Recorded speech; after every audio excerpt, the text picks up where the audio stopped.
Dara, and you're watching Bless the Mic Ciphers. Yo, it's popping up when I'm in town, cause she going down over around yo when I'm talking about your boy Mr. T by the God. I am T by the God, just bless the mic ciphers, y'all don't go nowhere.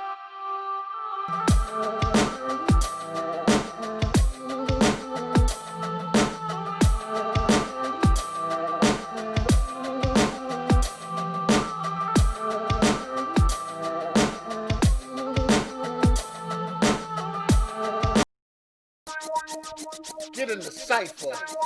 You are now watching Bless the Mic Ciphers with the hottest artist on the planet. Get in the cipher. With the Shemitah, right? Day of Judgment, right? Atonement. It's like, I see it. I don't think a lot of people see it. I think, okay, I'm going to ask you the question. Is it an individual thing, or is it a collective thing, or is it both? It's not an individual. It could be individual. It's just something that's on. It's just an energy. Energy. Yeah, like you remember the last time the world collapsed? Well, let's say when Wall Street crashes. Mm-hmm. If you take 2000 and then you got 7 years after 10. You know, every 7 years, something's gonna happen.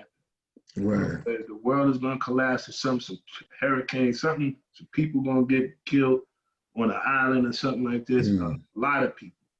So usually those things happen around September. So like when you look at the Hurricane Katrina, it's going around September. You got the hurricane that happened in Puerto Rico. You got one in Haiti too. Mm-hmm. You got September 9/11, right. You know, and then not only that, you start looking at events, and you start looking at the Vietnam War. The first bomb that was dropped in Vietnam War was in September. Mm-hmm. The Holocaust started in September. Mm-hmm. So a lot of the music that we listen to is released in September. Mm-hmm. September is the first. It's the first. Physical on certain calendar is the first month of the year. September 23rd is Atonement Day. September 23rd is Atonement Day. Atonement Day is supposed to be the day that Jesus Christ was born. Okay. September 23rd is also known as Tishri 10 for anybody who wants to look at that and see how that goes. If Tishri 10 is September 3rd, 23rd, September is short for the number 7. October is the short for the number 8. But September is the 9th month, and October is the 10th month. So that means how in the world y'all calling September the 9th, and because it's just a little off, it's a little things going on there. Mm-hmm. So when you look at the September and you break it down to the worldly matters, I think Morris Levy said it when he went to jail. He called it the 7-year locust. It's a big heavy thing in the Jewish community, where they say every 7 years you have to let the land rest. You have to forgive people for their debts. You have to ask for forgiveness for the things that you've done wrong, for the people you wronged in life. And what that does is you saying, I'm letting myself. It's called, the beginning of fall. So you say during fall, the leaves fall, the leaves die. Fall, take a fall, brother, and then get back up. Resurrection.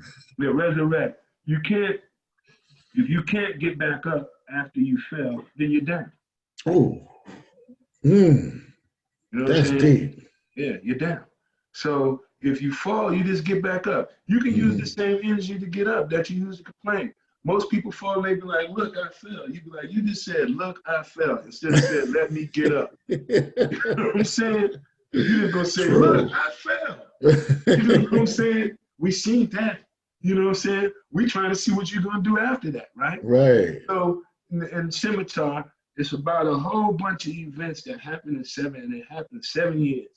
Every 7 years. Morris Levy called it the 7-year locust. It can happen in a person's life. That means every 7 years. We take 2000, you add 7 years to 2000, then we might have Hurricane Katrina or something, 80, whatever that may be. Take 7 years, that's going to be 2014, 56 cents ain't 1921. That's 2021, right? Which is this year, right? Where? We're sitting there going through the 7-year locust right now. Again, every 7 years, it's going to go down like this. Right? Damn. Yeah. So that reminds me of credit. Mm-hmm. Like after 7 years, your credit is clean. Like they can't come back and get you, you know, Yeah, for the most 7 part. years. You know, Yeah, you're so- supposed to forgive. You're supposed to forgive. You know, at some point in time, we forgive. We don't forgive each other, and we keep, you know, thinking because you owe me $20 10 years ago. I'd be like, man, you owe me $20 10 years ago, man. I let that go 7 years ago. Yeah. You know, I forgot. I stopped thinking about it. You know what I'm saying? Because in order for me to grow, I gotta let that go. I can't go on carrying life. So-and-so will be 10, this person will be 7. That's what they call in Dianetics engrams in Scientology. Like you hold a grudge, so you got something in you that's like tight, like this for years. You know, and some people like I do it a little bit, and I try to not do it. But when I see people like, for instance, Tina Inglewood Hackett, I'll let you go in a moment, bro. No, we good. We good, bro. Tina Inglewood Hackett, we had that tri-town fighting thing going on. Sometime Patterson might jump in or whatever. But so you know, like Hackensack dudes used to try to jump me and jump us and all of that. And it was like 20 years later, and I was in this play, and this girl said, "My uncle know you. My uncle said they used to kick y'all butt. My uncle said y'all was punks." And I said, "When he say that?" I told him we was in the play. He told me the other night. I said, "We like 40 years old, and he remembering stuff, you know, from back when we was teenagers, and he's still on it." Think he tough. He still think he tough. 40 because you know the sad thing is, Kamal, sometimes I think I'm tough. And I think I can take on these young bucks, and you just start seeing like, damn, he been running for about 20 minutes. Yeah. But I don't think I won't mess with him. I got the George Foreman. He runs too much. Yeah. That's what I'm telling you. I said, I got one good trick, bro. One good trick. Yeah. Y'all can dance around if you want, but come right here. Yeah, get close. I'm not gonna do all that moving. You know what I'm saying? You know, when we get older, it's the beautiful thing about growing up. You know what I'm saying? Even respecting, saying to them, like, you know what, my young brother, it's like Busta Rhymes and the T.I. incident. You know, what Busta is calling T.I. is like, man, you're like my elder. I look up to you. I don't want to battle you. I don't want to challenge you. Like, he even know, bro, you got so many hits. I know I don't have that many hits. Right. But you call me out. So you know, I don't have a song that make the people want to jump. You know, don't call me. I'm gonna just respect you as being the elder, and I don't expect for you to run as fast as me. Right. That's it. Yeah. That's it. Yeah. Oh man. So when is the film gonna come out, man? Well, you know, with the book is still an Amazon bestseller. It's still selling. That's great. And man. yeah, sometimes I talk to a lot of these films. They be like, you know, you want to turn your book into a movie? I'm like, yeah. Then by the time you really get into it, it just turns into being no one because nobody's there to stand by you. You know, the world is full of like a bunch of people who, it's like the crab in the bucket again. Nobody wants to see you become higher than them. That's true. Because the story is not about me. I feel the story is not important. So many people compare themselves to me and be like, you're nobody. You be like, you know what? For you to call me nobody, that could, you know, you can say that, but I do tell you this: if Puff Daddy or Jay-Z or J-Lo walked into a room, they're gonna say, "Hello, markcurry, how are you doing?" They ain't gonna even know your name. Right. So you ain't even gotta worry about being comparing yourself to me, because it's a lot of people gonna know me that don't know you, and I don't expect for you to get that same kind of response when you come into a room. So, you know, it's great to be that person and be known, but then you say, hey, I'm that person and I'm famous and people know me, but only thing I need is that one person to stand by me to say, hey, if your book is selling and it's #1, I can imagine what your movie would do. You know, let aside, you know, I feel like your book was bashing Puff and Puff is whatever. You'd be like, look, if you read the book, a lot of people criticize my book without even reading it. I'm like, how can you sit there and criticize my book and you ain't even picked it up and read it. You don't even know what the book is about, you know. But they be like, nah, you know, because a lot of people don't even read, you know. Right. Most people don't read anymore. Don't read. So, you know, I always say to people, I say, you know, you may not read, but it's very important to get up every morning, at least pick up a newspaper or turn on the website and read, because you want to have different words in your vocabulary, different ways to articulate yourself, other than the average person probably only have a 22-word vocabulary. Everything you'd be like, shout it, what? Hey, you hungry? Shout it, I'm over here. You be like, shout it, man, hell, everything you say is them same 4 words. You know what I'm saying? You give them a whole sentence. It's gonna be shout it, hungry, hell, man, shout it, shout it. You be like, damn, you ain't got no other words. Because they say because you don't read. You don't know other things to call people. You don't know. It's 7 ways to say that same word. It's 7 ways to express yourself. You know what I'm saying? That's you can't even express yourself if your vocabulary is not. You know what I'm saying? You're gonna be stuck. You know what I'm saying? So I would always read words, different feelings, how to use them in the sentence, how to apply them into my life. Right. That's right. So reading is something that they don't do, but you get the ones that critique it and say eye to eye. But then of all, I'd be like, you know, of all of the people who may hate me, which I don't pay attention to because I still have more people in the world that love me. More my good outweighs my bad. Right. No matter what you say about me, I still have somebody else who's going to tell me in a few minutes something more positive. Right. Well, when I read the book from an artist perspective and a fan perspective, I learned more about the music business and kind of like human nature, just like, you know, a rapper, I'm not going to say names right now, but a rapper taking the deal and blowing the money, you know, because they never had the money, that kind of thing. And like, you can't really blame all of that on Diddy. You know what I'm saying? Like sometimes it's the artist, and it's like you said, they didn't read. They didn't know about the game that they was getting into. So it's both. It's like you shouldn't exploit nobody, but at the same time, you shouldn't exploit yourself because you should know. And I mean, it's drama and it's real life, and it gets to like, a lot of it is sad, but it's not, again, because we said like earlier, most record labels, Sugar Hill, whoever, it's the game. The game has a template. Like most labels got a similar template contract. And if you sign it and you do your money wrong, so to me, overall, it was just a lesson. And I think anybody going into the game that would read it wouldn't be mad at somebody, you or Diddy. They'd be more into like, oh, this is what I better not do. You know what I'm saying? And you don't even have to look at it and be an artist. It's just a walk of life. You can apply that walk of life to your walk of life, no matter if you're working at a warehouse. Working at a warehouse is the same as me working at Bad Boy. You know? True. But you know, I always, you know, I said, you know, with the money thing, you say, okay, you know, one of the most amazing things that I often remind myself of, and I'll be like, man, wow, I've been living for 49 years. Amen. And of all of the 49 years I've been living on this earth, I probably only missed about 6 meals. 6 what? 6 meals. Okay. I only went 6 times without having nothing to eat. Right. Yo, it feels good, right? Feels good. I ain't missed a meal. You know what I'm saying? Some people wake up and they don't know how they gonna eat. Or where they gonna get a plate of food from, because they done burnt all of the bridges of the people they could ask. Or they just so negative. You know, if you're a positive person, if you wake up, only thing you need to do is wake up, because somebody's gonna say to you, come on, want something to eat?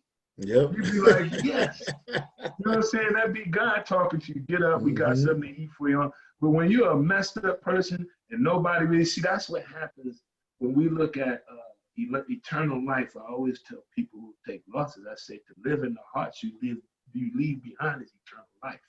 So as long as I'm here on this earth, if I just leave and inspire my kid or people around me to never let me die, then I'll always live. But you only die when people can't stand you. They be like, oh, that sucker, that job turkey, or this no good, da. You'd be like, damn, y'all killing me. That's really what's going to happen. That's your death. You know what I'm saying? But the eternal life is to live in the hearts you leave behind. So as long as you're a cool person, kind, you handle your business. Picture. Yeah. I want my picture on the wall. Yeah, I'm gonna get. That's what I want. I want them to say that was granddaddy. Yeah, He was a good man. Yeah. This he left us. Yes, yeah. That's what I want. That wall there is a big memory there. But you know, as people, we don't get it fast enough sometimes, and I don't think, you know, I say this: if everybody was to believe in God, there wouldn't be no need for God. Everybody was to believe in God. Wow, that's deep. Because everybody would just think that this is life. Right. But God creates that imbalance so he can create more believers. That's deep. Happy Sunday, brother. So you don't expect everybody to believe. But I don't expect everybody to believe. I don't expect for you to walk this way. Because if you walk this way, nobody be walking that way. We wouldn't even be able to define that what you're doing. Right. You know, you'd be sitting there like, hey, this person over there doing some dumb stuff. You wouldn't know if it was dumb if they wasn't doing it. Right. You like, thank God for letting my eyes see this, because I won't never do this. You know what I mean? True. So it's a learning thing. The flip side of that, man, is like, for the ones that he gives it to, when you have that talent, like I said, God said, use all your talents, right? We got to recognize, like, oh, snap, I got to do this. And sometimes it don't make sense. And it don't make sense to other people, but that's where the courage comes in, to challenge your fears and take a risk and just say, okay, it don't make sense, but God told me to do it, and he put it in me, so I got to manifest it. Yeah, there's another thing that I do, and I don't mean to always pull out my little words of encouragement. No, I like philosophers, bro. Yeah, I say, there was a scripture that I read one time, and you know, my religion is omnism. I'm an omnist. Omnist. Yes. What's that? That means that if you're a Muslim and you talk to me about something that's truthful, I can believe it. I believe it. If you're a Christian, you talk to me. I'm not biased to any religion. I'm like the same way. I'm with the truth. So if you speaking the truth, you're talking to me, right? So I say, you know, it was a time I read this one scripture, and it was like, in your time of need, don't worry about what to say. Don't worry about what to do. I'm gonna give you the words to say. And when you speak them, they're gonna know those words didn't come from you. They came from me. So whenever I get into one of those positions, I'll be like, you know what? Let it go. I'm gonna let it go. I'm gonna let God. I'm gonna let it go. I'm gonna let God. I'm not gonna worry about how to use my mind to formulate the words. I'm not gonna think about why I'm feeling the way I'm feeling to make the words. I'm gonna say, I'm gonna let it all go and just remain at peace and remain at one with God. And then I'm gonna let God speak. And when God speaks, you'll sit there and be like, did I just say that? Like, that's right. I didn't just say that, did I? Because you'll be amazed when you're able to let go and it takes control. Some people can't let go and find that. And that's what confuses them so much in life. You know how somebody say, hey, Kamal, how did you get this? You'd be like, well, I was just humble. I had the will and I prayed for it. They'd be like, you prayed for it? You'd be like, yeah. They'd be like, where did you pray? You'd be like, I was just being thankful and I was praying. How did you do it? Where did you find God? You'd be like, yo, I cannot tell you where to find God in your life. Right. You know what I'm saying? You're not going to find him the same place I found him in my life. You got to find it on your own. You know, every man carries his own cross is what they call it. You know what I'm saying? You got your own cross. You got your own problem.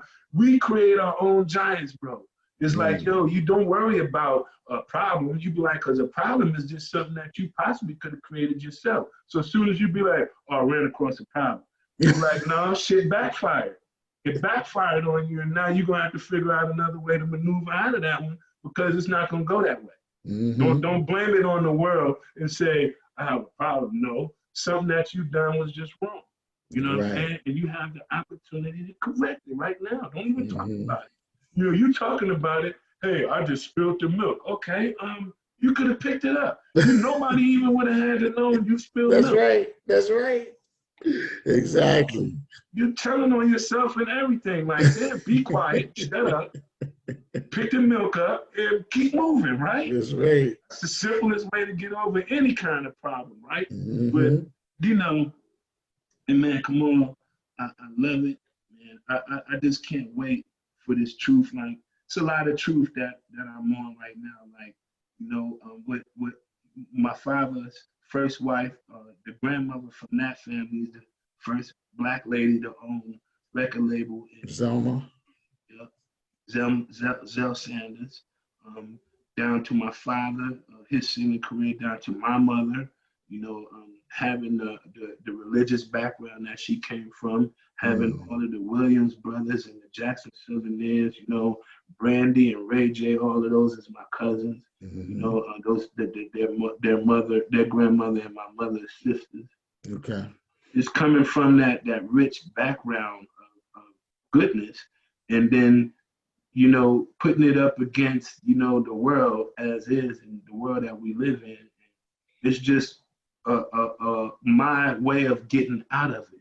My way of, you know, it's more than one way to climb. You know, if you come across a big mountain, and you're like, wow, this is a big ass mountain, and you got to get to the other side. What you gonna do?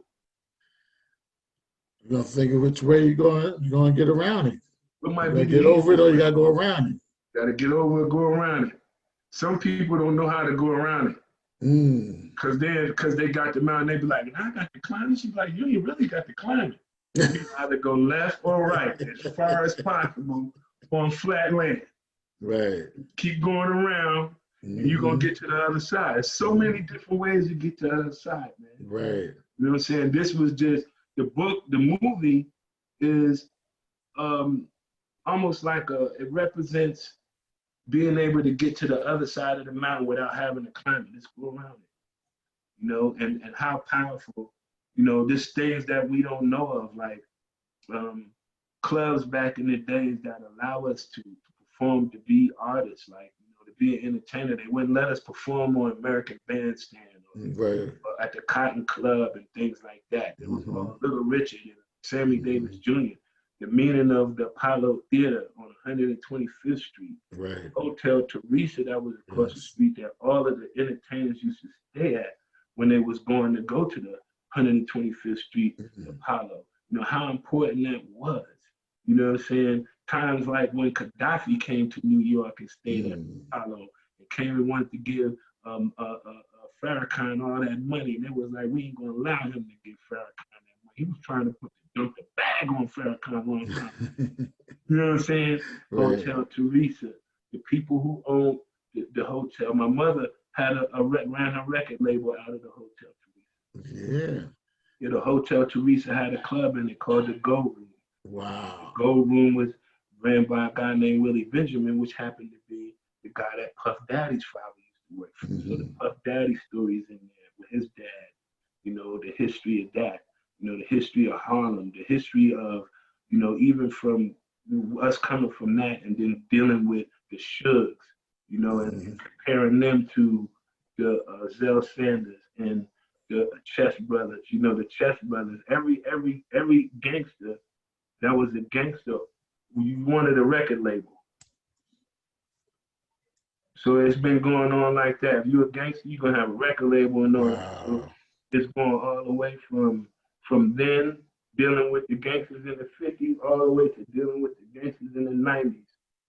And everybody's all about the same business.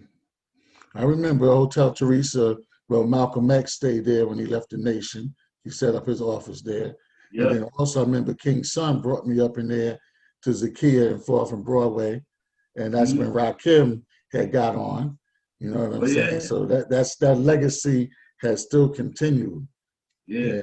Hotel Teresa, you know, is you know, understanding more about chitlin circuits and what they were. You know, even when you think of the Underground Railroad, people think that it was an Underground Railroad that Harriet traveled. No, the Underground Railroad was just locations and places that she could stop where people would let them live. Right. You know, like they would hide them. So the Underground Railroad was going over to Miss Stevenson's house, and we can go in the barn with 15, 20 slaves, and she's not going to tell nobody. We can keep Right. using it, keep using it. You know, it's underground. Mhm. There wasn't no train just going underground. And, you know, a lot of people don't understand that. But even in our own lives, if we apply Harriet's story to our own lives, then we say, even as a person, you have to have your own Underground Railroad. That means you got to know when certain things are going wrong in your life, you can go over here. When this is going wrong, you go over here. You know, Right. different places that you can run and people who are going to take you in. It's done out of love. But again, if your character is not a loving individual, then a lot of these things are not going to be offered for that person. You know, it just depends on the person.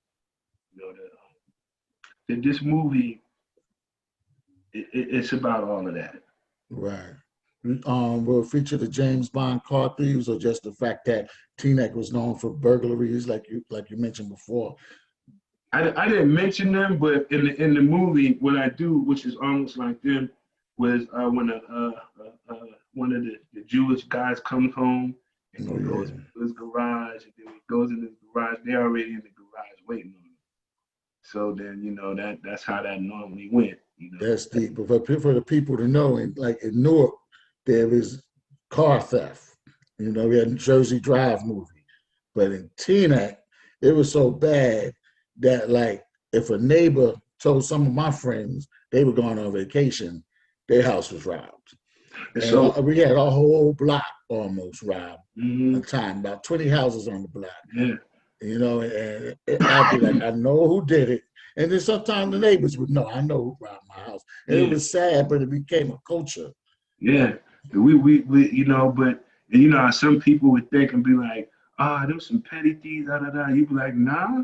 If you think about the things them people was stealing out these people's houses, them people had diamonds, them people had millions of dollars worth of carpet. There was a Carpet dude was from $1 million. There's a dude on West Inglewood Avenue from Sony Records. He had platinum records up on the wall and everything. He had the new house on the block, and they got him, man. I was like, how y'all play with his kids, jump in his pool, and then rob his house, man? Well, every time they dove in the pool, their window was looking left. They looking in the window like this, you know. But hey, that was just a Teaneck. That's just some, you know, certain. You go to California, they known for drugs. You go to Chicago, they known for drugs and murder. You go to Teaneck, they known for breaking and entering. That's it. That's the crime, B&E. You know, That's probably why my room was in the attic, and I could hear click, like you can step on the step downstairs. I hear it, because I'm like, y'all ain't coming up in here. Not in here, not today.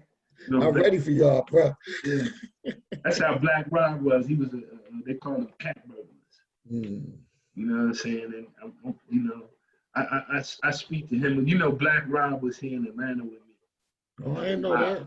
Yeah, I tell you a story, but I can tell you this story just because you know I have no shame in the story. Black Rob lived with me for a couple of years. Well, no, let's say, man, he lived with me for a while. He came to me whenever Black Rob would come to Atlanta. He wouldn't want to go back. Soon as he catch up with me and my friend Watt, he's not going home. So he came down here and stayed with me, and I was going through an eviction. You know, and I got evicted out of a house, and Black Rob lived with me when I got evicted, and he was going through, you know, he was back and forth doing this thing, and that happened. But that's just how much of a brother that is to me, because I took him in when I was like, you know, if you want to come to Atlanta, you come on down here. And, you know, we would sit there and be like, damn, you know, at the end of the day, it's you know, the crazy thing is we done music. We helped Puff become a very successful individual, but in our time of need, the only thing we got is each other, bro. We can't call him and ask him. I can't call him and be like, hey, Black Rob is here in Atlanta. Me and him both in the same house, and we gonna get evicted. We need some help. You know what I'm saying? Puff wouldn't and be like, hey, don't worry about that because both of y'all together, I'm sending the money. He wouldn't, you know, we had to go through it.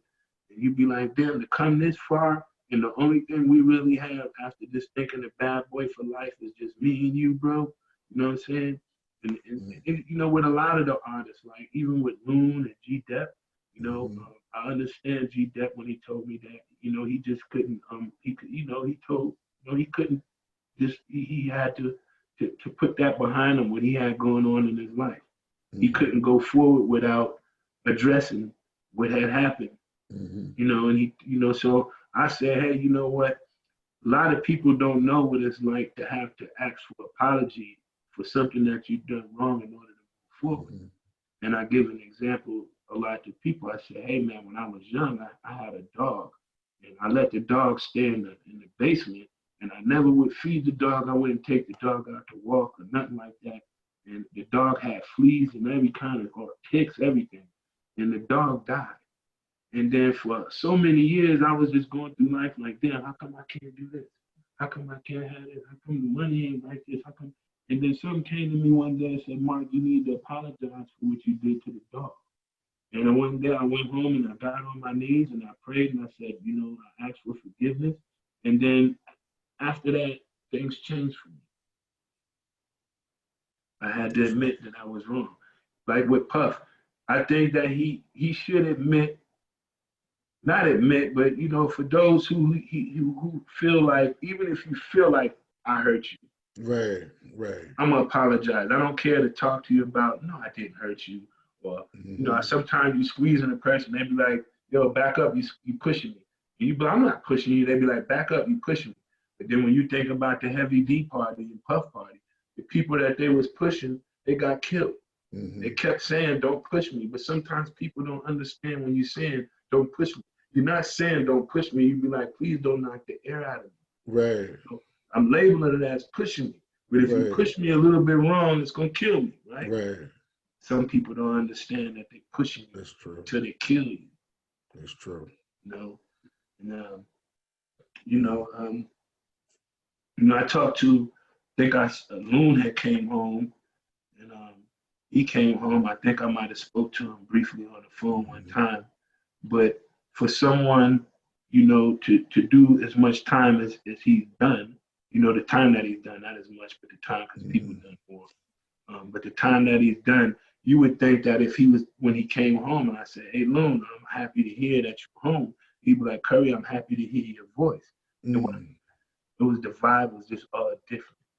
Then I noticed, like, when you come home, you hang around the same, you know, like when I was with Bad Boy, I had friends that were my friends that I introduced to Bad Boy. Right.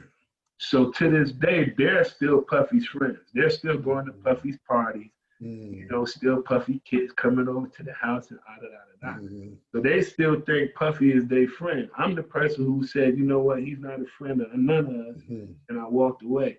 So you'll have a person, even though I've been one of the person, the most stand-up person and voiceless person about these differences and things that need to be changed, you don't hear someone say, hey, you know what, Mark Curry, when I was in prison, I read your book several times and it helped me. You know, it helped me get to where I am today. I stayed believing, I stayed having faith. You know, even to come out and know God has blessed me to be out. I'm gonna make sure I'm hugging everybody that I didn't think I was ever gonna see again. I'm not coming out. Yes, brother. You know, I'm in love with everything about life because life is in love with me. So when you have a person that doesn't understand how to love life as much as they love people, you be like, you love people because I can see the ones you gravitate to when you come home. And I know them too, and they ain't even no more better than any other person that we felt was messed up. You still coming around, hanging around the wrong people.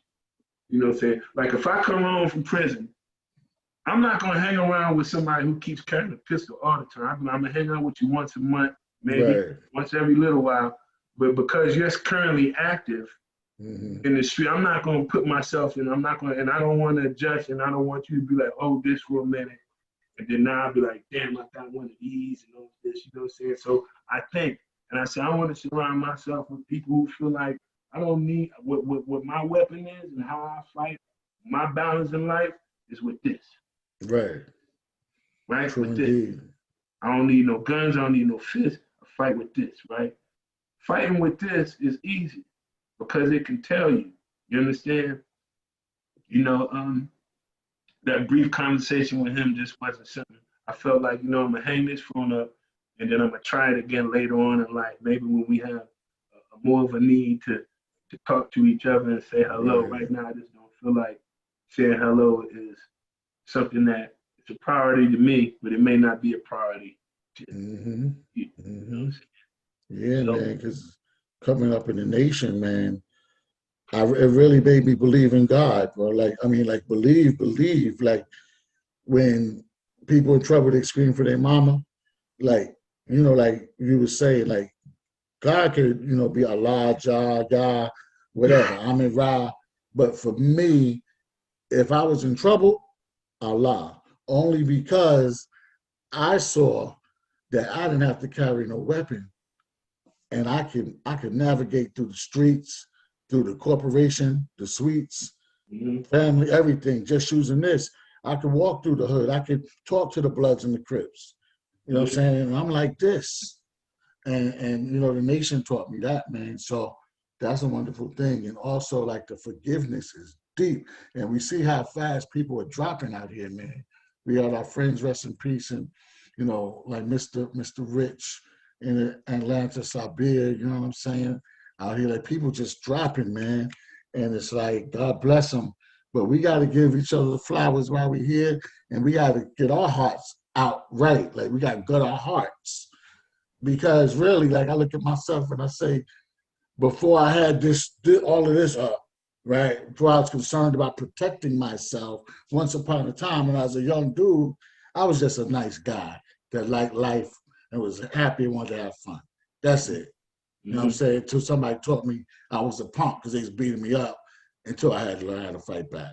You know what I'm saying? So you know, so I come from punk to Kamal Supreme. You know what I'm saying? And I got to defend Kamal Supreme. But now I'm like, man, y'all can have all of that, bro. I'm good. I'm just chilling. I want the pretty small things, or the everyday things in life, man. Yeah. It's you know, I'm going, I'm moving on. You know, I look back every now and then just to remind myself how far I made it.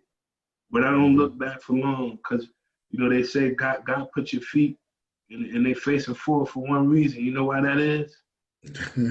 Move forward. And if they was facing backward, every time you try to go forward, you fall on your face. You know what I'm saying? Now, the other morning, God told me, I woke up, he said, take out the trash. And I knew that ain't mean the trash in the kitchen. You know what I'm saying? Not take out the trash, take the trash out. You know what I'm saying? Yeah. And we put the trash out in the street for the dumpster man to come pick it up every week so we can clear it, right? Right. Sometimes you got to put it out and let the dumpster man come pick it up and carry it away the same way. It's the same thing. Put the trash out, put the trash out.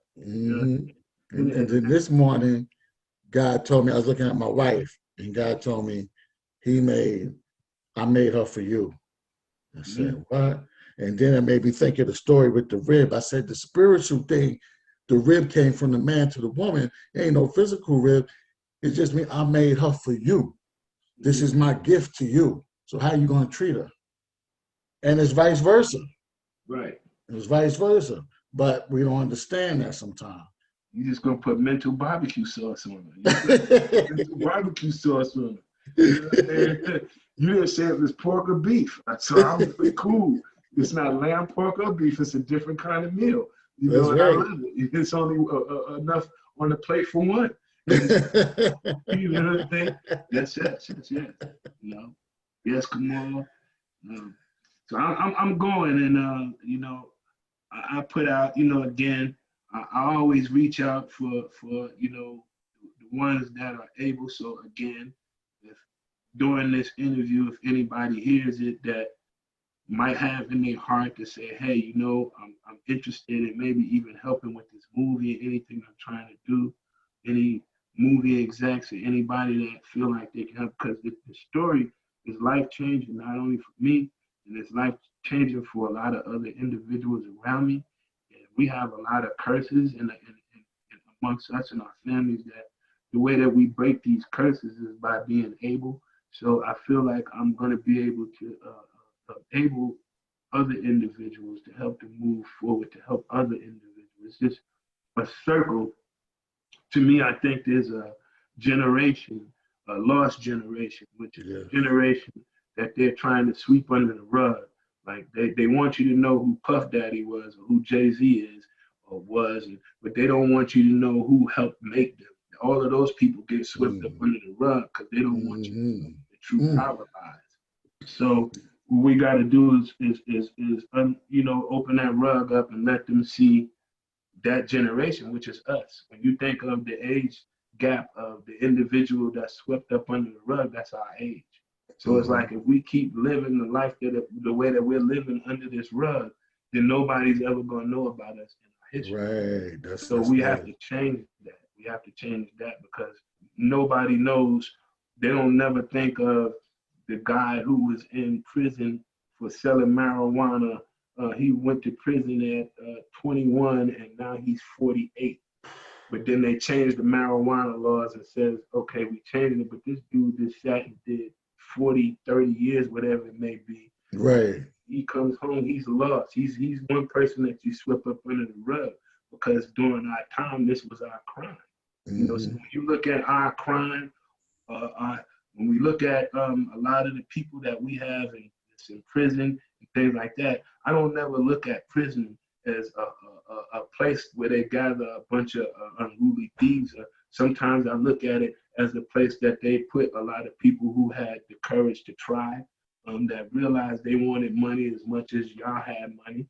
McDonald's probably stole a lot of their burgers before they was able to start their company. So I believe that everything that has a start, no matter where it start comes from, it was a struggle.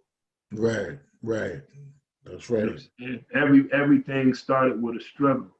And us as Black men, we started with the struggle, but for some reason we still going through the struggle, and that's just what we need to change. Maybe they're changing and saying that, hey, we're getting rid of money. Well, if getting rid of money is going to help me live better, then get rid of the money. Because a lot of people walk around saying, I got money. You be like, what's going to happen when they get rid of that? What you going to say? You be like, I got you. You be like, no, you don't. You ain't got me. You know what I'm saying? You ain't got me. You got them. You ain't got me. You know what I'm saying? So, you know, that's happening right now in our world. I'm preparing for that. You know, it's just, I got to get this done. Come on, man. I got to get it done, man. I got to do it because I got to do it in this life. This is what's going to give me, when I feel that everything that was taken from me, that I feel God had for me. God said, don't worry about what they took from you. Because when you get what I'm going to get, what I got for you, 3 times more than what they took from you. So I don't never worry about what they took from me. I'm just worrying about manifesting myself now in this life so I can have what God has for me. Right. Amen.